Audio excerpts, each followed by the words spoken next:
ভালিয়ারকুন্নু গ্রামে দামোদর নামে একজন কৃষক ছিল।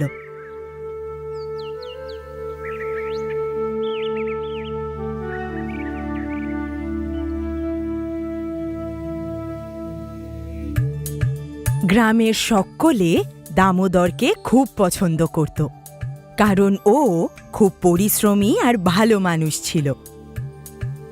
দামু নিজের বউ আর দুজন বুদ্ধিমান বাচ্চার সঙ্গে নিজের ছোট্ট ঘরে বসবাস করত।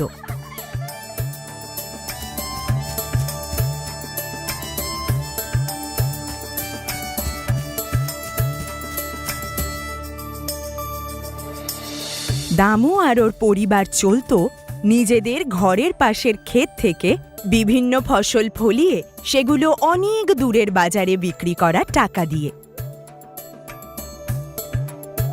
দামু আর তার পরিবারকে খেতে খুব মজা করে কাজ করতে দেখায় ভীষণই ভালো লাগতো। বাবা, আমি ঢ্যাঁড়স তুলে দিচ্ছি। আমি তোমার জন্য লাউ নিয়ে এসেছি।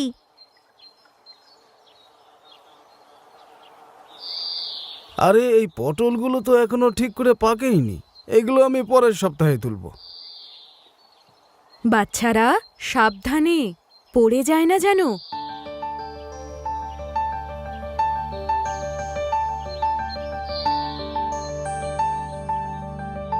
করলা, চিচিঙ্গা, পটল, লাউ, কুমড়ো আর ভেন্ডি।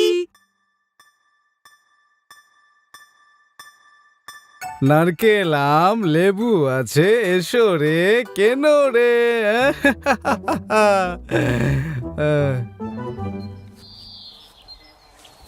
বাবা, আমার বলা বইটা কিনতে ভুলো না কিন্তু।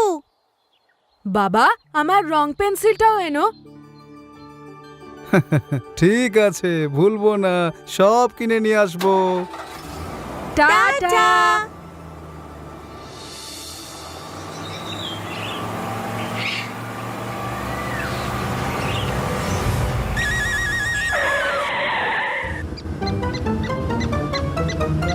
আরে তোমার কি হয়েছে? ভয় পেও না, এসে নিয়ে যাও।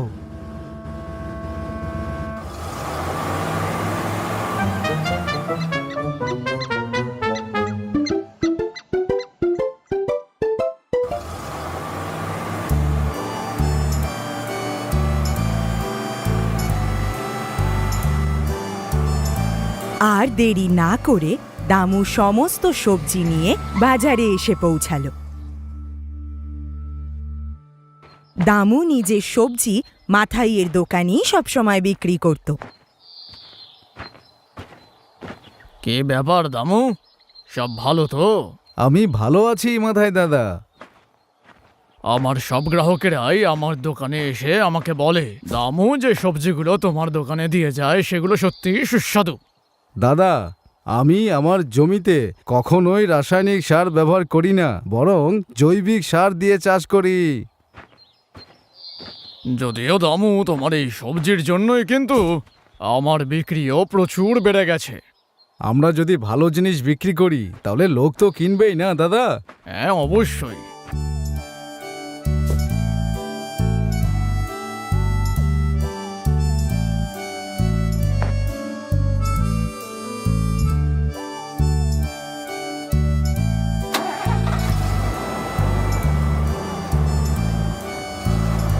বাজার যাওয়ার জন্য গ্রাম আর শহরের মাঝখানের জঙ্গলের মধ্যে দিয়ে যাওয়ার রাস্তাটা খুবই ভয়ঙ্কর ছিল, কিন্তু অনেক বছর ধরে এই রাস্তা দিয়ে যাতায়াত করার জন্য দামু এই রাস্তাটাকে ভীষণ ভালোভাবে চিনত।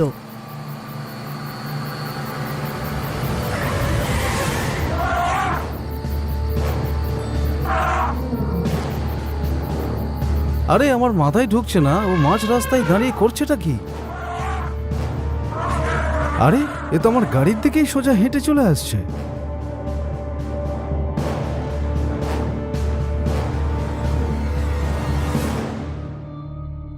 আরে এটা কি, হাতির চোখ দিয়ে জল পড়ছে কেন?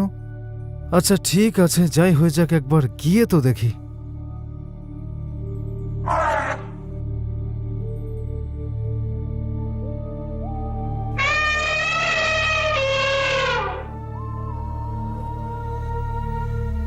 মনে তো হচ্ছে কিছু একটা সমস্যা হয়েছে এর, তাই সাহায্যের জন্য আমার দিকে তাকিয়ে এরকম করে চিৎকার করছে। ঠিক আছে, কোনো ব্যাপার না, গিয়ে তো দেখি কি হয়েছে।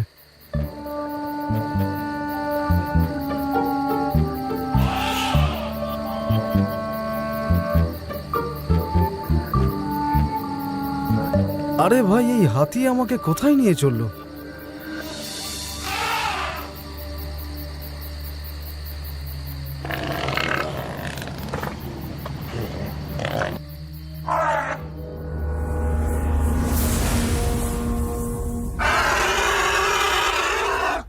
আরে এই খালের মধ্যে ছোট হাতিটা কি করে পড়ে গেল?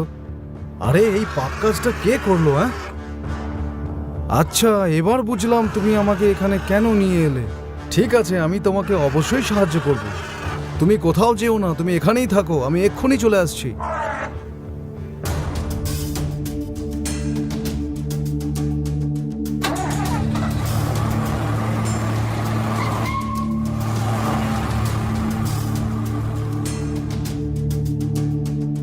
দামু শীঘ্রই ওই হাতির বাচ্চাটাকে বাঁচানোর জন্য বনের রক্ষকদের সঙ্গে তাড়াতাড়ি ফিরে এলো। তুমি চিন্তা করো না, আমরা তোমার বাচ্চাকে অবশ্যই বাঁচাবো।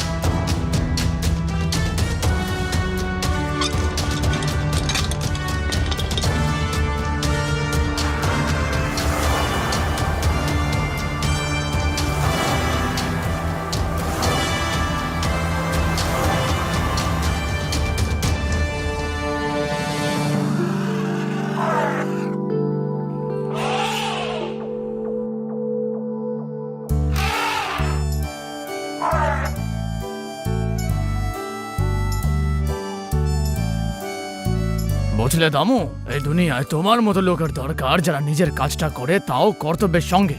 মাথায় রেখো, তোমার কাজ একদিন ভবিষ্যৎ প্রজন্মের কাছে আদর্শ হবে।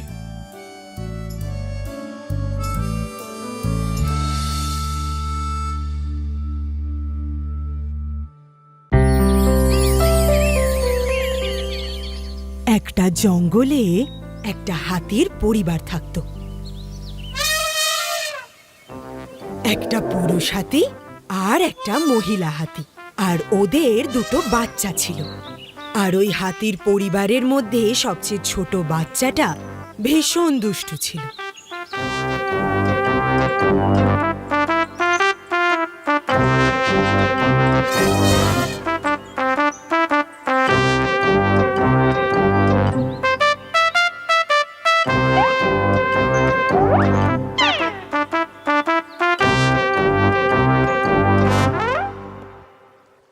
একদিন ওই হাতির পরিবার জঙ্গলের নদীতে স্নান করতে এসেছিল।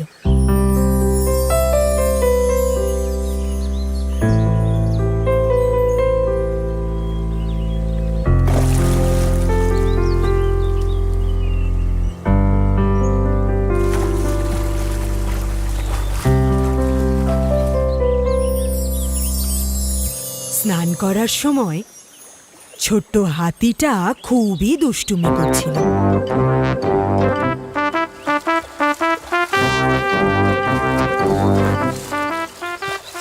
বাবু দেখো, নদীতে এখন জোয়ার এসছে, তুমি কিন্তু বেশি দূরে যাবে না। তুমি ঠিক বলেছ, ও এখন একটু বেশি চঞ্চল হয়ে উঠেছে। খুব চঞ্চল হয়ে গেছো তুমি, চুপচাপ স্নান করো। ওই সময় নদীর পাড়ে একটা গাছের ওপর একটা ছোট পাখি বসেছিল। ছোট্ট হাতিটার দুষ্টুমিগুলো সে বসে বসে দেখছিল। এটা দেখতে তার খুব মজা লাগছিল। আরে বাহ, এর খেলাটা দেখতে তো বেশ মজা লাগছে। ছোট্ট হাতিটার সঙ্গে ওই ছোট্ট পাখিটা বন্ধুত্ব করতে চাইল।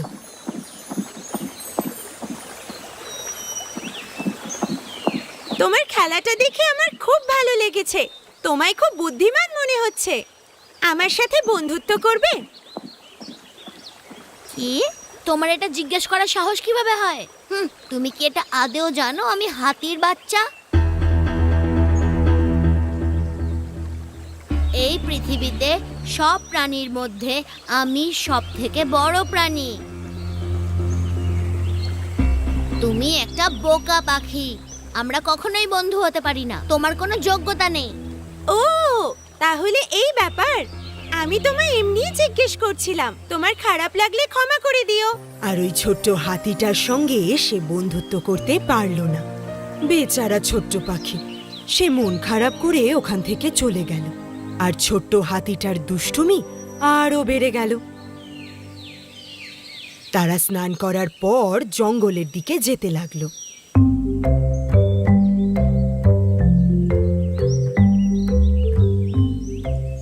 আর তখন হাতিটা রাস্তায় একটা আখের ক্ষেত দেখতে পেল। আর ছোট্ট হাতিটা মা বাবার থেকে লুকিয়ে ওই আখের ক্ষেতের মধ্যে চলে গেল। আর কিছুক্ষণ পর আখের ক্ষেতে লুকিয়ে পড়ল। আর ওরা তিনজন এটা জানতই না, তাই ওরা এগিয়ে চলল। আর ছোট হাতিটা আখের ক্ষেতের মধ্যে গিয়ে আখ খেতে শুরু করলো। আরে বাহ, এটা কত মিষ্টি! দারুণ তো! আমি কত ভাগ্যবান যে আমি এখানে আসতে পেরেছি। ওখানে যতগুলো আখ গাছ ছিল একটা একটা করে সে সব ভেঙে দিল আর কয়েকটা খেয়েও নিল।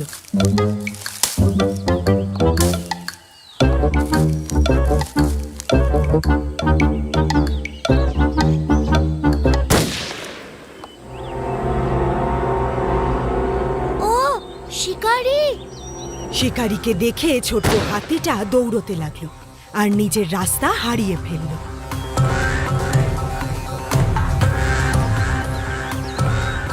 আমাকে বাঁচাও! আমাকে বাঁচাও! কেউ বাঁচাও! বেচারা, সে খুব জোরে জোরে কাঁদতে লাগলো। ছোট্ট হাতিটা রাস্তা হারিয়ে ফেলে অন্য জায়গায় পৌঁছে গেল।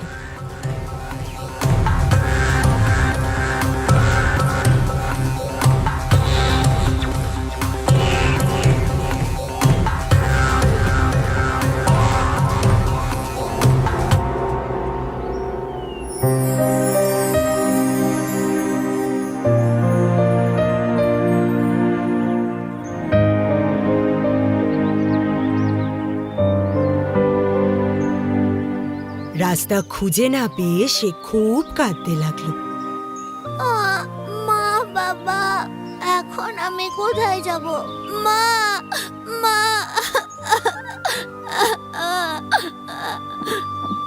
আর তখনই ওই ছোট্ট পাখিটা হাতিটার কান্নার আওয়াজ পেয়ে তার কাছে চলে এলো। সে দেখলো গাছের নিচে বসে হাতিটা খুব কান্নাকাটি করছে। আরে বন্ধু হাতি, কি হয়েছে? তুমি এখানে এভাবে কাঁদছো কেন? আমি রাস্তা হারিয়ে ফেলেছি, কিন্তু এখন মা বাবার কাছে যেতে চাই। তুমি এখানে কিভাবে এলে? আমি তো তোমার পিছু করছিলাম, তার কারণ আমি জানি যে তুমি খুব অহংকারী। আর এই অহংকারের জন্য আমরা অনেক সময় বিপদেও পড়তে পারি। ও, আমার ভয় করছে। তুমি ভয় পেও না, আমি তোমায় বাঁচিয়ে নেব। তুমি আমার সাথে চলো, আমি তোমাকে তোমার মা বাবার কাছে নিয়ে যাব, কেমন? ছোট্ট পাখিটা উড়ে উড়ে হাতিটাকে রাস্তা দেখাতে লাগলো আর হাতিটা ওই ছোট্ট পাখিটার পিছু পিছু যেতে লাগলো। আর এভাবেই ওই পাখিটা ছোট্ট হাতিটাকে ওর পরিবারের কাছে পৌঁছে দিল। সোনা, তুমি কোথায় গেছিলে? মা, আমি রাস্তা হারিয়ে ফেলেছিলাম। এই পাখিটা আমাকে বাঁচিয়েছে। ছোট হোক বা বড় হোক, আমাদের কখনো কাউকে ছোট করে দেখা উচিত নয়। বিপদে যে আমাদের পাশে থাকে সেই আমাদের প্রকৃত বন্ধু। আমার এই অহংকারই আমাকে বিপদের মধ্যে ঠেলে দিয়েছিল, কিন্তু এই পাখিটাই আমাকে বাঁচিয়েছে। আমি তোমাকে যতই ধন্যবাদ বলি না কেন, ওটা কমই পড়বে। আমরা সব সময় ভালো বন্ধু হিসেবে থাকবো। অহংকার খুব ক্ষতিকারক জিনিস। ভালোবাসা সব থেকে বড়। যারা ভালোবাসতে জানে তারা একে অপরের সঙ্গে সব সময় থাকতে পারে।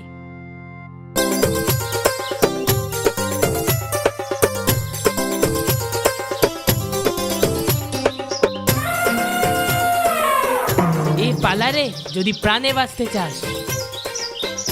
জলদি পালা, ওরে আমটাকে তো আমি। আরে বাবু, তুই এটা কি করছিস? দাঁড়া ওখানে, বলছি না। ও এর এই শয়তানি।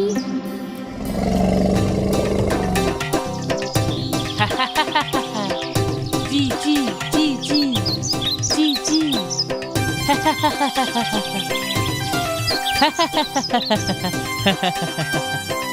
আরে নটখাট হাতি, এরকম করো না, আমার বাচ্চারা পড়ে মরে যাবে। আরে বাবু, এরকম করিস না, পাখির বাচ্চারা নিচে পড়ে মরে যাবে তো। ওর মায়ের কি কষ্ট হয় বলতো। ক্ষমা করো পাখি দিদি, এর জন্য আমি তোমার কাছে ক্ষমা চাইছি। বাবা, এরকম করো না। আমরা যাদের সঙ্গে বাস করি তাদের বিরক্ত করতে নেই। আরে বাবা, বিপদ বিপদ, এখানে একটা ছোট হাতি আসছে, সব রাস্তা কাঁপিয়ে আসছে, সবাই পালিয়ে যাও, পালিয়ে যাও।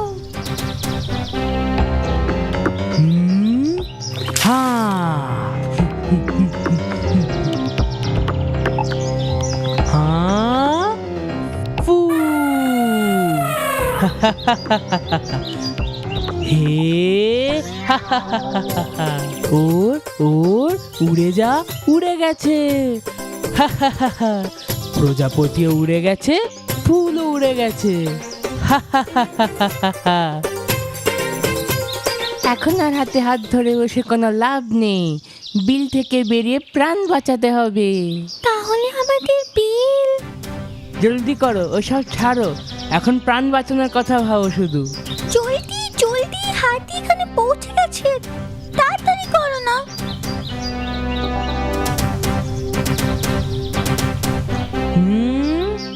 হা হা হা হা হা হা, হে হা হা হা হা হা।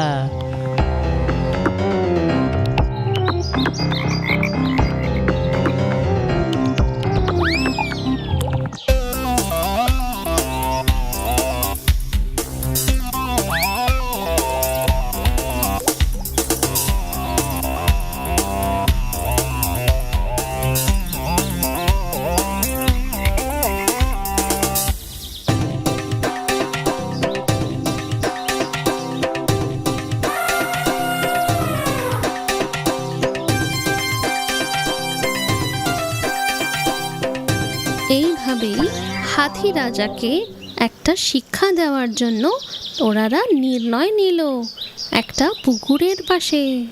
ছোট হাতিটা খুব নির্দয়, সরে গেলেও আমাদের বিরক্ত করতেই থাকে। ওকে একটা শিক্ষা দিতে হবে। হ্যাঁ হ্যাঁ, কিন্তু ওর শক্তির সামনে আমাদের তো শক্তি নেই। শক্তি দিয়ে ওর সামনা করতে পারবো না, কিন্তু বুদ্ধি দিয়ে তো পারবো। তার জন্যে আমাদের কারোর সাহায্য নিতে হবে।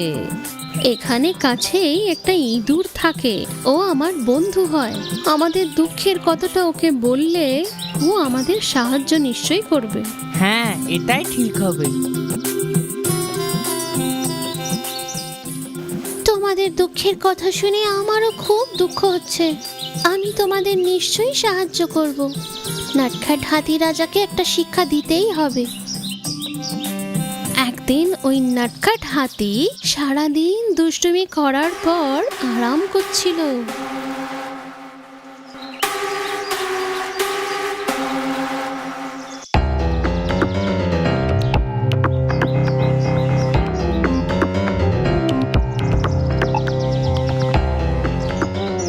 আরে তুমি খুব দুষ্টু, তাই না? দাঁড়াও, ওর সুরের ভেতর ঢুকে যায়, তাহলে লাফাতে শুরু কর।